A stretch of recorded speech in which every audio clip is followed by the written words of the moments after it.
Hello everyone. Today we are here to study our chapter 6 from class 12th English Flamingo book, and the title of the chapter is Poets and Pancakes, written by Ashoka Mitran. So student, this chapter the title is Poets. आप सबको पता है poets basically who writes the poems, and pancakes is actually the brand name of the makeup material. Okay. So this story has written by Ashoka Mitran. Actually in this chapter Ashoka Mitran is telling us about his experience of working in Gemini Studio. Okay, so before starting this chapter I would like you to read about the author so that you can better understand this chapter. So let us read about the author. Ashoka Mitran,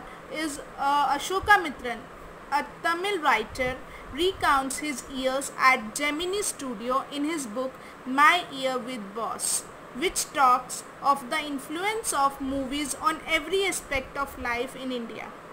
Ashoka Mitran जो कि एक Tamil writer है, वो सुनाते हैं अपनी experience को जो जेमिनी स्टूडियो में उन्होंने काम किया था, जितने साल उन्होंने अपनी बुक बुक का नेम है इसमें माई ईयर्स विद बॉस, उसके थ्रू वो बता रहे हैं, बातें कर रहे हैं मूवीज़ का इन्फ्लुएंस कि इंडिया में हर एक लाइफ के ऊपर मतलब मूवी का इफ़ेक्ट देखने को मिलता है. The Gemini studio located in Chennai was set up in 1940. तो इसमें जो जेमिनी स्टूडियो एक्चुअली जो इनकी बुक है माई ईयर्स विद बॉस, इसमें इन्होंने अपने जेमिनी स्टूडियो में जो वर्किंग एक्सपीरियंस था उनका, उसको एक्सप्लेन किया है. तो आपका ये जो चैप्टर है वो भी जेमिनी स्टूडियो में क्या क्या होता था, कैसे होता था, वो सब चीज़ें एक्सप्लेन करता है. और ये जेमिनी स्टूडियो चेन्नई में लोकेटेड था, 1940 में ये सेटअप हुआ था. It was one of the most influential film producing organization of India in early days of Indian film making.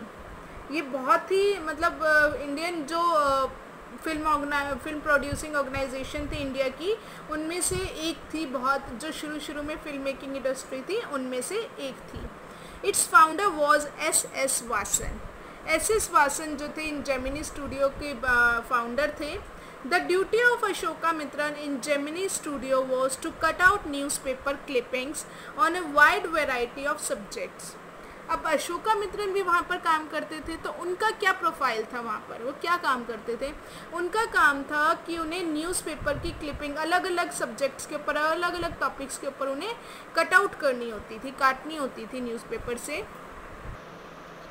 And store them in a file, उन्होंने फाइल में लगाते जाना था. Many of these had to be written out by hand, और उनमें से बहुत तो इन्हें खुद अपने हाथों से लिखकर फिर फाइलिंग करनी होती थी. Although he performed N insignificant function, he was the most well informed of all the members of Gemini family. हालांकि उनका जो काम था बहुत ही ऐसे लगता था ज़्यादा इम्पॉर्टेंट नहीं है, लेकिन फिर भी वो जेमिनी फैमिली मतलब जेमिनी स्टूडियो में जितने लोग काम करते थे उनमें से लगता था सबसे ज़्यादा इन्फॉर्मेशन अशोका मित्रन के पास है. अब ऑब्वियसली जो बंदा न्यूज़पेपर की क्लिपिंग काट रहा है तो वो न्यूज़पेपर कटिंग तब करेगा ना जब अच्छे से न्यूज़पेपर रीड कर लेगा, और उसके बाद वो न्यूज़पेपर की कटिंग काटेगा कि कौन से इंपॉर्टेंट है, कौन से रिलेवेंट है उनके काम से. तो सारी इन्फॉर्मेशन वो रखते थे अपने पास, जब पढ़ रहे हैं तो उनके पास सारी इन्फॉर्मेशन भी आ जाती थी. तो इस तरह से अशोका मित्रन जो है सबसे ज़्यादा नॉलेज वाले बंदे थे जेमिनी फैमिली में. So Poets and Pancake is an excerpt from his book My Years with Boss. Okay, so we see with his eyes the position and function of poets and writers in the film company environment. He uses a rambling, chatty style full of humor and satire. So let's begin this chapter. Pancake was the brand name of the makeup material that Gemini Studio bought in truckloads. Pancake एक makeup material का brand था जो कि Gemini Studio में लाया जाता था ट्रकलोड्स मतलब बहुत ही ज़्यादा क्वांटिटी में, मतलब ट्रक भर के आते थे, मतलब इतना ज़्यादा वो यूज़ होता था जेमिनी स्टूडियो में पैनकेक के जो मटेरियल्स होते थे वो. Greta Garbo must have used it. Greta Garbo is the name of a Swedish actress, ठीक है। तो वो कहते हैं कि ग्रेटा गार्बो ने यूज़ किया होगा इसे। Miss Gohar must have used it. Miss Gohar is again another artist जो मूवीज़ में काम कर चुकी हैं, तो कहते हैं मिस गोहर ने भी इन्हें यूज़ किया होगा।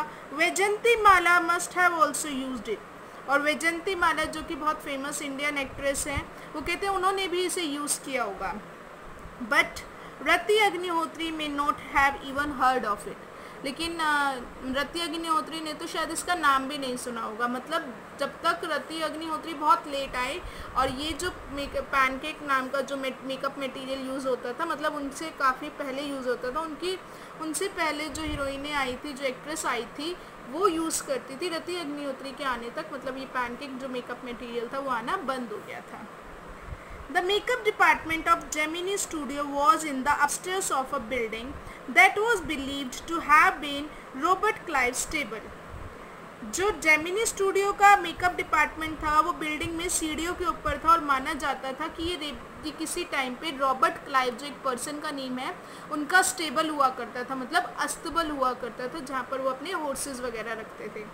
A dozen other buildings in the city are said to have been his residence.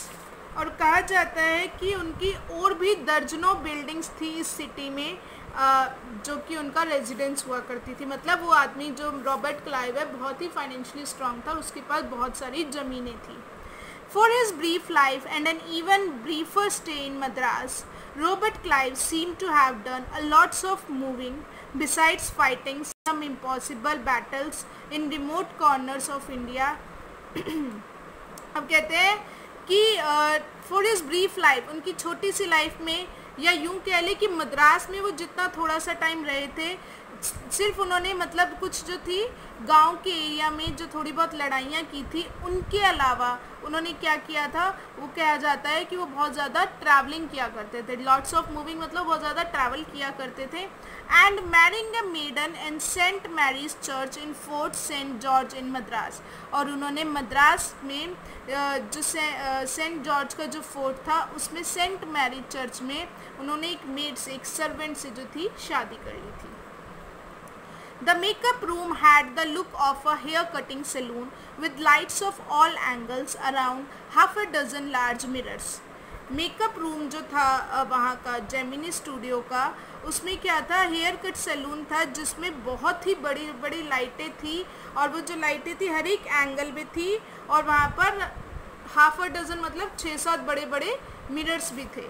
अब देखिए एक तो बहुत बड़ी बड़ी लाइटें लगी हुई है हर एक एंगल पे और मिरर्स लगे हुए हैं, तो मिरर्स में जब वो लाइट पड़ती है तो और ज़्यादा हीट हो जाती होगी, और ज़्यादा वहाँ पर लाइटिंग हो जाती थी, right. So they were all incandescent light. Incandescent मतलब बहुत ही बड़ी बड़ी ब्राइट लाइट्स हुआ करती थी। So you can imagine the fiery misery of दो सब्जेक्टेड टू मेकअप। तो कहते हैं अब आप अंदाज़ा लगा सकते हो कि जो वहाँ पर मेकअप करवा रहे होते थे उनकी क्या हालत होती होगी, उन्हें कितनी परेशानी होती है इतनी बड़ी बड़ी लाइट्स के बीच में बैठकर। The makeup department was first headed by a Bengali who became too big for a studio and left.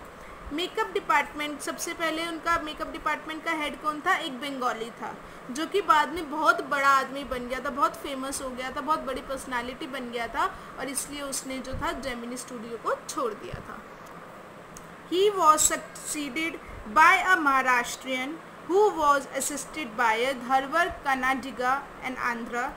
और उसके बाद क्या हुआ, जब वो चला गया था बंगाली, उसके बाद वहाँ पर एक महाराष्ट्रियन आया जिसे असिस्ट कौन करता था, जिस काम करने में उसकी हेल्प कौन करता था, एक धारवाड़ कनाडिगा। कनाडिगा बेसिकली उन लोगों को बोला जाता है जो कर्नाटका को बिलोंग करते हैं। Dharwad is the name of the place of Karnataka, ठीक है। उसके बाद एक आंध्रा का एक पर्सन आया वहाँ पर, अ मद्रास इंडियन क्रिश्चियन, एक मद्रास का इंडियन क्रिश्चियन आया, an Anglo Burmese an Andhra, एक आंध्रा का आदमी आया, अ मद्रास इंडियन क्रिश्चियन, एक मद्रास का इंडियन क्रिश्चियन पर्सन ने फिर वहाँ पर काम करने आया। फिर उसके बाद एंग्लो बर्मीज, एक एंग्लो बर्मीज आया, and the usual local Tamils. और फिर तमिल के जो लोकल लोग थे, बहुत सारे लोग मतलब वहाँ पर काम करने के लिए आए थे मेकअप डिपार्टमेंट में। All this shows that there was a great deal of national integration. अब देखिए अलग अलग जगहों से के लोगों ने वहाँ पर काम किया था, महाराष्ट्र का भी, कर्नाटका का, आंध्र का, मद्रास का। तो वो कहते हैं कि इस तरह से हम देख सकते हैं कि वहाँ पर बहुत ही अच्छी तरह से नेशनल इंटीग्रेशन, राष्ट्रीय एकता मतलब बहुत ज़्यादा वहाँ पर मैटर करती थी। वहाँ पर ये मैटर नहीं करता था कि कौन किस कास्ट को बिलोंग कर रहे, किस प्लेस रिलीजन को बिलोंग कर रहे। तो वहाँ पे हर तरह के लोग आके वहाँ पे उन्होंने काम किया था। Before AIR and Doordarshan began broadcasting programme on national integration. और वहाँ पर नेशनल इंटीग्रेशन किससे पहले देखने को मिली? इससे पहले AIR और दूरदर्शन देखिए 1940 की बात कर रहे हैं, तो उस टाइम पे नेशनल इंटीग्रेशन को मैटर की बहुत ज़्यादा इंपॉर्टेंस दी जाती थी। तो AIR और दूरदर्शन उस टाइम पे बहुत ही फेमस चैनल्स हुए करते थे। तो कहते हैं जब उन्होंने नेशनल इंटीग्रेशन पे प्रोग्राम दिखाने शुरू किए, प्रोग्राम चलाए, उससे पहले ही जो जेमिनी स्टूडियो पर था वहाँ पर नेशनल इंटीग्रिटी देखने को मिला करती थी। This gang of nationality integrated makeup man could turn a decent looking person into a hideous crimson hued monster with the help of truckloads of pancakes. अब देखिए दिस गैंग, कौन सी गैंग की बात की जा रही है? जो जेमिनी स्टूडियो में लोग होते थे, मतलब जो मेकअप करते थे, ठीक है, मेकअप टीम जो थी इनकी। कहते हैं कि ये जो नेशनल इंटीग्रेटेड वाली जो गैंग थी, टीम थी मेकअप, अब वी कैन सी जो राइटर है उन्होंने बहुत ही फ्रेंडली वे में ये जो चैप्टर है उसे राइट किया है। ये बुक जो है उन्होंने मतलब बातें करते करते अपना एक्सपीरियंस शेयर कर रहे हैं कि वहाँ पर ऐसा हुआ करता था, वहाँ पर ये चीज़ें किया करते थे।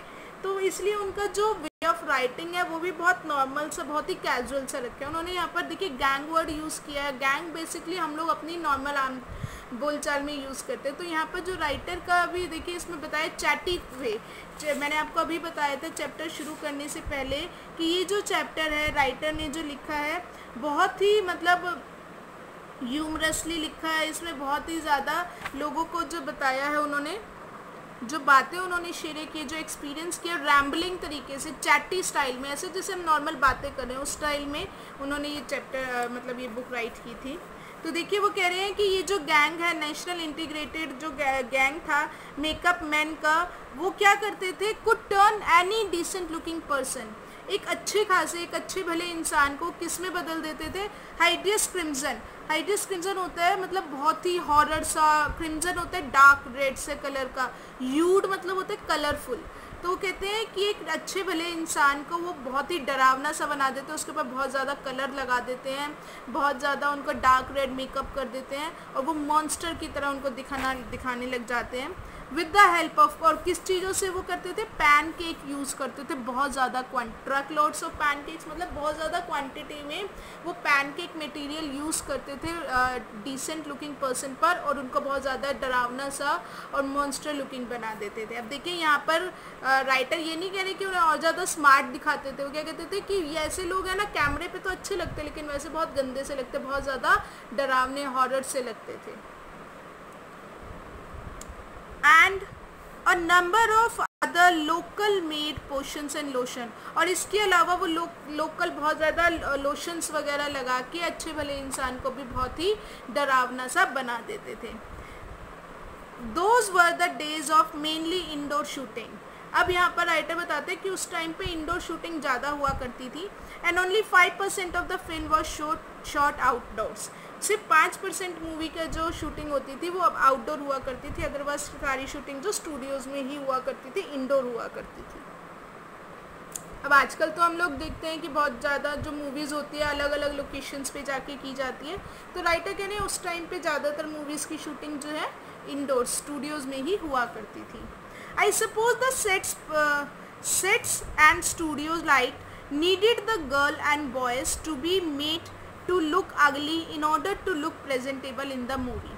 अब देखिए यहाँ पर राइटर अपनी ओपिनियन दे रहे हैं, कहते हैं कि मुझे लगता है कि सेट्स पर और स्टूडियो लाइट में जो क्या डिमांड होती थी, उनकी डिमांड होती थी कि जो लड़के लड़कियाँ हैं उन्हें लुक अगली, उनका मतलब मेकअप किया जाए, इतना ज़्यादा मेकअप किया जाए कि वो मूवी में तो प्रेजेंटेबल लगे, लेकिन राइटर क्या कहते हैं, एक्चुअल में वो बहुत अगली लुक देते थे, बहुत ही भद्दे लगते थे, लेकिन वो प्रेजेंटेबल, मूवी में प्रेजेंटेबल लगते थे, मतलब मूवीज़ में लाइट्स में वहाँ पे सेट पे वो अच्छे दिखा करते थे। A strict hierarchy was maintained in the makeup department. अब वहाँ पर एक स्ट्रिक्ट हायरार्की थी। हायरार्की मतलब एक तरह से वी कैन सी कि एक चेन हुआ करती थी, मतलब कि वहाँ पे सबका काम डिवाइडेड था, एक लेवल था कि सीनियर पर्सन क्या करेगा, जूनियर उससे क्या करेगा, फिर उससे लोअर लेवल क्या करेगा, तो एक चेन होती है, ठीक है। तो वो कहते हैं वहाँ पर एक स्ट्रिक्ट हायरार्की फॉलो की जाती थी मेकअप डिपार्टमेंट में।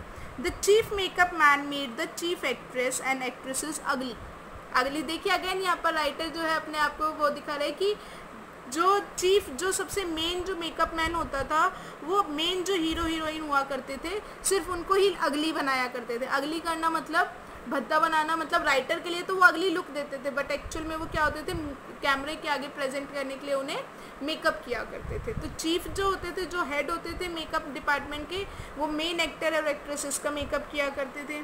His senior assistant and the second hero, और उस जो मेन वहाँ पर मेकअप मैन होता था, उसका सीनियर असिस्टेंट होता था, वो सेकंड हीरो का मेकअप किया करता था, हीरोइन का मेकअप किया करता था। The junior assistant the main comedian, और जो जूनियर असिस्टेंट होते थे वो उस मूवी में जो मेन कॉमेडियन होते थे उनका मेकअप किया करते थे, और इस तरह से वहाँ पर जो काम था सबका डिवाइड था। The players who played the crowd were the responsibility of the office boy. अब देखिए, और वो प्लेयर जो कि हु प्लेड द क्राउड, जो कि मतलब क्राउड का भी मेकअप किया जाता था, तो वो जो करता था वो किसकी रिस्पॉन्सिबिलिटी होती थी, ऑफिस बॉय की। अब देखिए ऊपर की स्टैंजा में राइटर ने पहले किसके बारे में बताया है, मेकअप रूम के बारे में बताया है, ठीक है, पैनकेक्स के बारे में बताया। अब यहाँ पर आता है राइटर बताते हैं ऑफिस बॉय के बारे में। ऑफिस बॉय के बारे में वो क्या कह रहे हैं, वो कहते हैं कि even the makeup department of the Gemini studio had an office boy. कहते हैं यहाँ तक कि जेमिनी स्टूडियो में जो मेकअप डिपार्टमेंट था वहाँ पर भी एक ऑफिस बॉय था। On the days when there was a crowd shooting, you could see him mixing his paint in a giant vessel.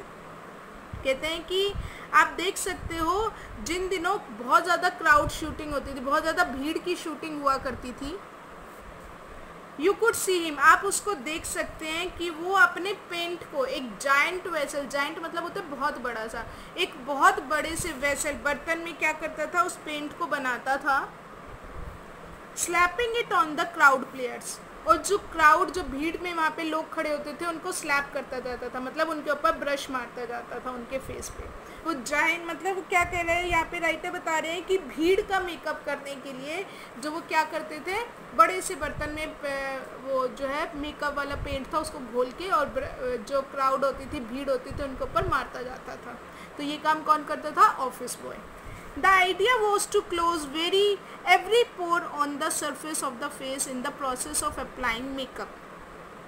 अब ऐसा करने के पीछे रीज़न क्या होता था कि जो वो लोग हैं उनके फेस पे अगर कोई दाग धब्बे भी हैं तो वो उनको छुपा लेते थे बाय अप्लाइंग द मेकअप, वो मेकअप लगाकर। He was not exactly a boy. He was in his early 40s, having entered the studios years ago in the hope of becoming a star actor or a top screenwriter, director और lyrics writer. कहते actual में वो office boy नहीं था, वो अपनी जब वो अर्ली 40s में था, जब वो शुरुआत के अपने मतलब 35-40 साल का था, तो वो जेमिनी स्टूडियो में आया था बहुत साल पहले, और वो क्या सोच कर आया था जेमिनी स्टूडियो में कि वो एक स्टार एक्टर बनेगा या फिर एक टॉप स्क्रीन का राइटर बन जाएगा, डायरेक्टर या फिर गाने लिखने वाला कुछ बन जाएगा। He was a bit of A poet, और वो थोड़ा सा एक्चुअली पोएट जैसा था, मतलब वो थोड़ा थोड़ा पोएट्री किया करता था। In those days I worked in a cubicle. अब यहाँ पर राइटर अपनी बात कर रहे हैं, अशोकामित्रन कहते हैं कि अब उन दिनों में क्यूबिकल में काम करता था। क्यूबिकल क्या होता है, मतलब इस तरह का एक गेट होता है जिस पर वो होती है, क्यूबिकल होता है छोटा सा, मतलब क्यूब की तरह स्पेस बना होगा, to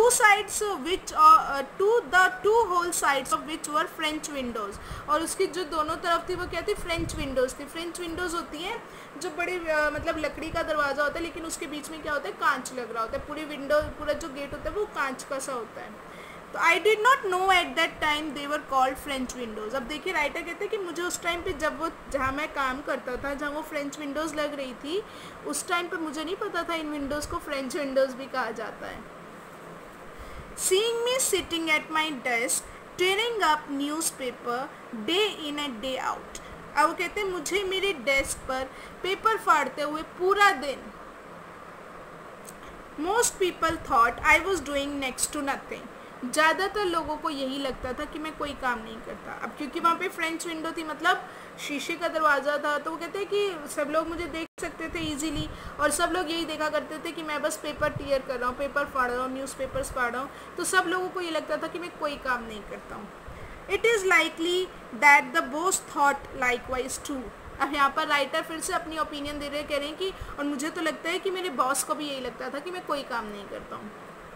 So anyone who felt I should be given some occupation would barge into my cubicle and deliver an extended lecture। अब वो कहते हैं तो जिस किसी को भी ये फील होता था कि मुझे कुछ काम दिया जाना चाहिए काम करने के लिए, तो वो बार्ज मतलब होता है ज़बरदस्ती घुसना, तो मेरे क्यूबिकल में ज़बरदस्ती घुस जाते थे और मुझे एक लंबा चौड़ा भाषण दे देते थे। The boy in the makeup department had decided I should be enlightened on how great literary talent was being allowed to go waste in a department fit only for barbers and perverts। अब वो कहते हैं वो जो लड़का जो वो office boy था वो मेकअप डिपार्टमेंट में, उसने डिसाइड किया कि मेरा मतलब राइटर का एनलाइटनमेंट होना चाहिए। एनलाइटन मतलब उसको बताना चाहिए, उसको अवेयर कराना चाहिए। क्या अवेयर कराना चाहिए कि किस तरह से एक महान ग्रेट लिटरेरी टैलेंट, मतलब महान जो लिखने का जो कला है, क्योंकि बॉय क्या फील करता था कि वो एक पोएट है, लिरिक्स राइटर है, स्क्रीन राइटर है, डायरेक्टर है, तो कहते किस तरह से एक लिखने की जो महान कला है वो क्या हो रही है, वो कहते हैं was being allowed to go waste, उसे वेस्ट करने दिया जा रहा है एक ऐसे डिपार्टमेंट में जो कि सिर्फ किसके लिए फिट है, बार्बर्स नाई के लिए, एंड परवर्ट्स होते हैं जो कि मतलब सेक्सुअली करप्ट होते हैं, मतलब लोगों को जो है अच्छी निगाहों से नहीं देखते हैं और जो लोगों के साथ थोड़ा सा मिसबिहेव टाइप्स करते हैं। तो कहते हैं ऐसे डिपार्टमेंट में उस इतनी महान जो ऑफिस बॉय अपने आप को बोलता था कि मैं कितना महान, मुझ में लिखने की कला है, मेरा सारा टैलेंट जो है वेस्ट किया जा रहा है। Soon I was praying for crowd shooting all the time। अब यहाँ पर राइटर कहते हैं कि जब वो मुझे इतना लंबा चौड़ा भाषण दिया करता था तो मैं क्या करता था, मैं प्रे करता था कि हे भगवान जल्दी से कोई क्राउड शूटिंग आ जाए। क्राउड शूटिंग आ जाएगा तो क्या होगा, ऑफिस बॉय सारे क्राउड का मेकअप करने में लग जाएगा और वो बिजी हो जाएगा और इसी बहाने से वो राइटर को छोड़ देगा इतना बोलना। तो इसलिए जो राइटर है वो प्रे करने लग जाता था कि जल्दी से कोई क्राउड शूटिंग आ जाए। Nothing short of it could save me from his epics. कहते कोई भी मुझे नहीं बचा सकता था उस ऑफिस बॉय की लंबी लंबी भाषण से, सिवाय कि ये जो है क्राउड शूटिंग होने के। In all instances of frustration you will always find the anger directed towards a single person openly or covertly, and this man of makeup department was convinced that all his woes, ignominy and neglect were due to Kothamangalam Subbu। अब देखिए जितनी भी उसकी frustration थी office boy की, वो कहते हैं कि आप हमेशा देखोगे उसका जो गुस्सा है वो हमेशा खुले में कहो या ढके में, मतलब ओपनली कहो, डायरेक्टली और इनडायरेक्टली कैसे भी कहो, उसका जो पूरा गुस्सा होता था एक ही आदमी के ऊपर जाता था। और वो आदमी मेकअप डिपार्टमेंट में वो कहता था, ये जो ऑफिस बॉय है वो कहता था कि मतलब उसके जो वोज, मतलब जो उसके दुख हैं और इग्नोमिनी जो उसको इग्नोर किया जा रहा है वहाँ पे, उसकी जो कला है उसको नेग्लेक्ट किया जा रहा है, ये सब किसकी वजह से हो रहा है, कोठामंगलम सुब्बू। अब देखिए यहाँ पर राइटर जो है अभी तक बात कर रहा था ऑफिस बॉय की, अब यहाँ पर वो बात कर रहा है Subbu. Subbu was the number 2 at Gemini Studios. Subbu Gemini Studio में नंबर 2 पे था। नंबर 1 पे कौन था, जो इसका फाउंडर था SS वासन, और नंबर 2 पे कौन हुआ, Subbu. He could not have had a more encouraging opening in the films than our grown-up makeup boy had। वो कहते हैं कि उनकी कभी बहुत बड़ी ओपनिंग नहीं हुई फिल्म्स में जितनी अच्छी उनकी हो सकती थी जो हमारा ऑफिस बॉय है On the contrary, he must have had to face more uncertain and difficult times for when he began his career. अब इसकी बजाय वो क्या कहते हैं, इसकी बजाय तो उसे बहुत ज़्यादा डिफ़िकल्ट टाइम देखना था, बहुत मुश्किलें देखनी पड़ सकती थी. कब देखनी पड़ सकती थी? जब उन्होंने अपना करियर शुरू किया. किसने शुरू किया? सुब्बू ने. There were no firmly established film producing companies or studio. उस टाइम पर कोई भी ऐसी मतलब इस्टेब्लिश्ड कोई प्रोड्यूसिंग कंपनी और स्टूडियो नहीं हुआ करते थे जब इसने अपना करियर शुरू किया सुब्बू ने. Even in the matter of education, अब यहाँ पर वो बताते हैं अगर पढ़ाई लिखाई की बात की जाए, स्पेशली फॉर्मल एजुकेशन, जो फॉर्मल एजुकेशन की बात की जाए, Subbu could not have had an appreciable lead over our boy. Subbu हमारा जो ऑफिस बॉय था उससे बहुत अच्छे लेवल पे नहीं था पढ़ाई के मामले में भी. ऐसा कौन कहता था? वो ऑफिस बॉय बोलता था. But by virtue of being born a ब्राह्मण, अब वो आगे बोलता है लेकिन उसके पास एक ही क्वालिटी थी. क्या थी? कि वो एक ब्राह्मण फैमिली में पैदा हुआ था. अब वर्च्यू इंडीड, कहते ये तो एक प्लस पॉइंट था बल्कि. He must have had exposure to more influent situations and people. अब वो कहते हैं कि उसके he must have had exposure, उसके पास अच्छा एक्सपोजर मिला होगा उसे एफ्लुएंट सिचुएशन और लोगों का, अच्छे पढ़े लिखे बड़े बड़े मतलब सिचुएशन में रहने का एक्सपोजर मिला और बड़े बड़े लोगों के साथ रहने का एक्सपीरियंस मिला क्योंकि वो एक ब्राह्मण था. He had the ability to look cheerful at all times even after having had a hand in the flop film.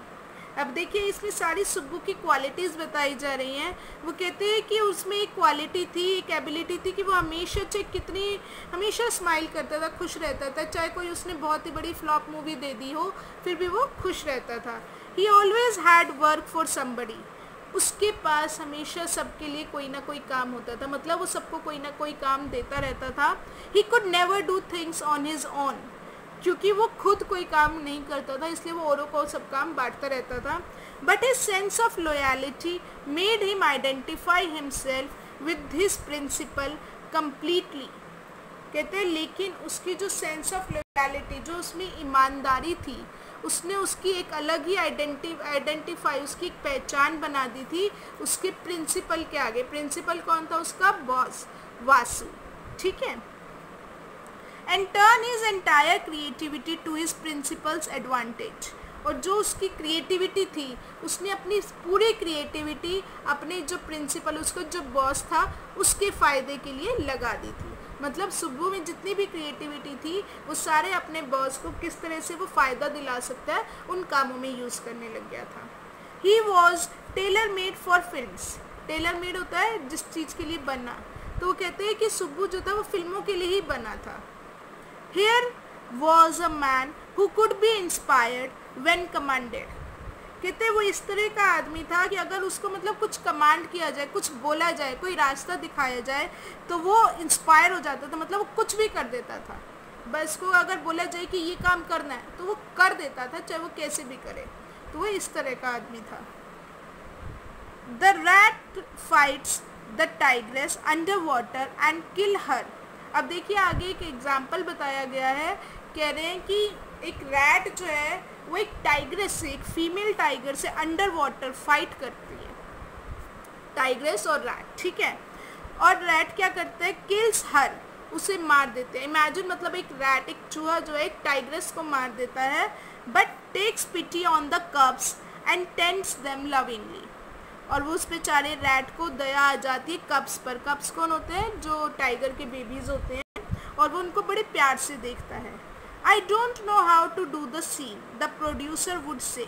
अब ऐसे सीन पर अगर प्रोड्यूसर कहता है कि मुझे समझ नहीं आ रहा कि इस सीन को कैसे पिक्चराइज किया जाए, कैसे दिखाया जाए. And Subbu would come out with 4 ways of the rat pouring affection on its victims' offsprings. अब देखिए अब ऐसे सिचुएशन में भी क्या कह रहे हैं कि सुब्बू जो है उसके पास 4 अलग अलग तरीके होंगे ये दिखाने का कि जो रैट है जिसने एक टाइग्रेस को मार दिया है वो उसके ऑफस्प्रिंग क्या होता है? किड्स, जो उसके बच्चे होते हैं उनके ऊपर कैसे वो प्यार दिखा रहा है. मतलब ऐसे वाहियात सीन पर भी सुब्बू के पास अलग अलग आइडियाज़ होते थे. Good but I am not sure it is effective enough. अब अगर दो बंदा बोलता है कि हाँ ये ठीक तो है लेकिन मुझे लगता नहीं है कि ये ज़्यादा अच्छा लगेगा, the producer would say and in a minute Subbu would come out with 14 more alternatives. अब अगर वो एक आइडिया कोई बता देता है सुब्बू कि इसे इस तरह से पिक्चराइज करो, तो वो कहते हैं कि अगर उसके बाद भी जो प्रोड्यूसर है वो कहता है कि नहीं मुझे ये ज़्यादा अच्छा नहीं लग रहा, तो उसी मिनट सुब्बू के पास और अलग 14 अल्टरनेटिव्स आइडियाज़ आ जाते हैं। Film making must have been and was so easy with a man like Subbu.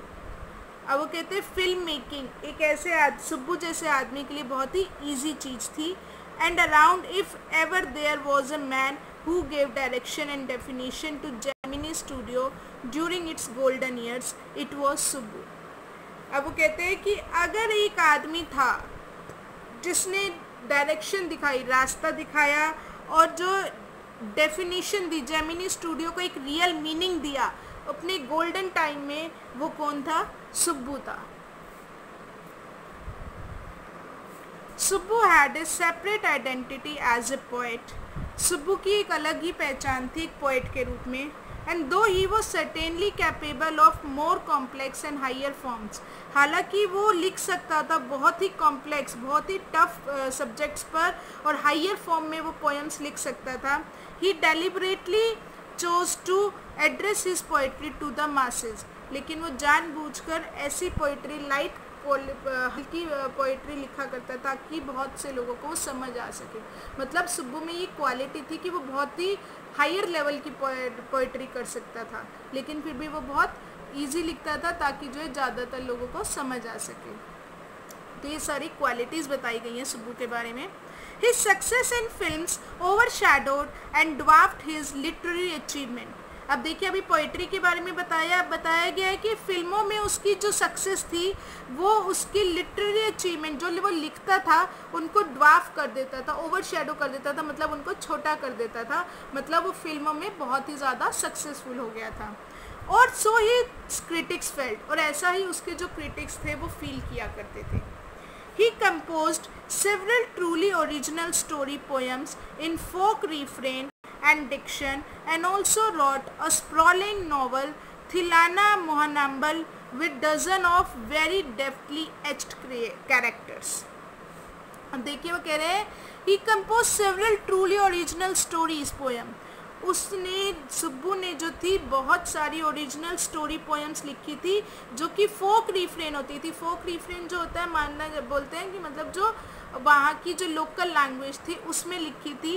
And diction and also wrote, और उन्होंने लिखी थी एक स्प्रॉलिंग नॉवल। स्प्रॉलिंग मतलब बहुत फैला हुआ, बहुत बड़ी पोएम एक नॉवल लिखी थी थिलाना मोहनबल। स्प्रॉलिंग थी क्योंकि वो बहुत बड़ी थी, फैली हुई, मतलब उसमें बहुत ज़्यादा कैरेक्टर्स थे। Dozen of very deftly etched, deftly etch मतलब जिनको चुन चुन के, ऐसे भी नहीं कि सिर्फ उन्होंने उस नॉवल में कैरेक्टर भर दिए थे बहुत ज़्यादा, नहीं, बल्कि वो सारे कैरेक्टर जो थे उनको अलग से चुनकर लिखा गया था, उनके बारे में अलग अलग जो है राइटर ने लिखा था। और राइटर कौन होता था? Subbu. He quite successfully recreated the mood and manner of Devdasis of the early 20th century. अब देखिए उसने पोइट्री भी लिख सकता था, वो आइडियाज़ भी उसके पास बहुत होते थे, मूवीज़ भी वो बनाता था, और उसके बाद वो पोइट्री बहुत अच्छी लिखता था, नॉवल बहुत अच्छी लिखता था। अब वो कह रहे हैं कि वो बहुत सक्सेसफुल हुआ था। जो देवदासी जो मूवी आई थी उसका उसने रीमेक बनाया था, रिक्रिएट किया, दोबारा से उसने उसका मूवी को बनाया, रीमेक बनाए, जो कि अर्ली 20th सेंचुरी में बनाई थी और बहुत ज़्यादा सक्सेसफुल हुई थी।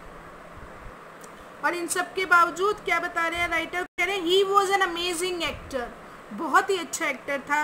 ही never aspire to the lead roles, हालांकि उन्होंने कभी भी मेन लीड हीरो का रोल नहीं किया, but whatever subsidiary role he played in any of the films he perform better than the supposed main players. लेकिन जो भी वो साइड रोल करते थे किसी भी फिल्म में, वो इतना अच्छा करते थे कि जो मेन लीड रोल होता था उसके रोल से वो बेटर परफॉर्म करते थे। He had a genuine love for anyone he came across. वो हर किसी से प्यार करते थे जिनसे भी वो मिलते थे, जो उनसे मिलता था. And his house was a permanent residence for dozen of near and far relations and acquaintances. अब वो कहते हैं कि और उनका जो घर था वो परमानेंट रहने का ठिकाना बन गया था दर्जनों ऐसे लोगों का जो कि उनकी नियर, पास की और दूर की रिश्तेदारी में होते थे. और एक्वेंटेंसेस होते हैं जान पहचान होना, मतलब बहुत ज़्यादा आप उनसे क्लोज नहीं होते, बस आपकी उनकी जान पहचान है. वो भी लोग जो है वहाँ पर उनके पास घर पे रहने आया करते थे. It seemed against Subbu's nature to be even conscious that he was feeding and supporting so many of them. वो कहते हैं कि ऐसा लगता है सुब्बू का ऐसा नेचर नहीं था कि वो जरा सा भी मतलब कॉन्शियस हो के, मतलब उन्हें कभी भी ये भी नहीं होता था कि वो इतने लोगों को खाना खिला रहे हैं, इतने लोगों को अपने घर पे ठहरा रहे हैं, सपोर्ट कर रहे हैं. उन्हें इन चीज़ की कभी कोई उन्होंने कैलकुलेशन नहीं करी, कभी कोई परवाह नहीं करी. सच ए चैरिटेबल एंड इम्प्रोविडेंट मैन. कहते हैं कि सच ए चैरिटेबल, बहुत ही चैरिटेबल, दया करने वाला और मतलब दान वगैरह करने वाला, और इम्प्रोविडेंट होता है जो फ्यूचर के बारे में ज़्यादा नहीं सोचता. And yet he had enemies. और सोचिए इतना अच्छा आदमी, मतलब जिसमें इतनी सारी क्वालिटीज़ हैं और जो इतना ज़्यादा अच्छे नेचर का है, उस आदमी का भी एक एनिमी है, कोई शत्रु है. Was it because he seemed so close and intimate with the boss. क्या वो इसलिए क्योंकि वो बॉस से बहुत ज़्यादा क्लोज है? और was it is general demeanour that resembled is sycophants. या फिर जो वो डेमिनर होता है बिहेवियर, कि वो ऐसा बिहेवियर करता है जैसे कि वो एक साइकोफेंट होता है जो चापलूस. तो या तो ऐसे है कि आप बॉस की ज़्यादा चापलूसी करता है इसीलिए उसका एनिमी है, और हिज रेडीनेस टू से नाइस थिंग अबाउट एवरीथिंग, या फिर वो हर एक चीज़ के लिए हमेशा अच्छी बातें करता है इसलिए उसका एनिमी है. In any case, there was this man in the makeup department who would wish the direst things for Subbu.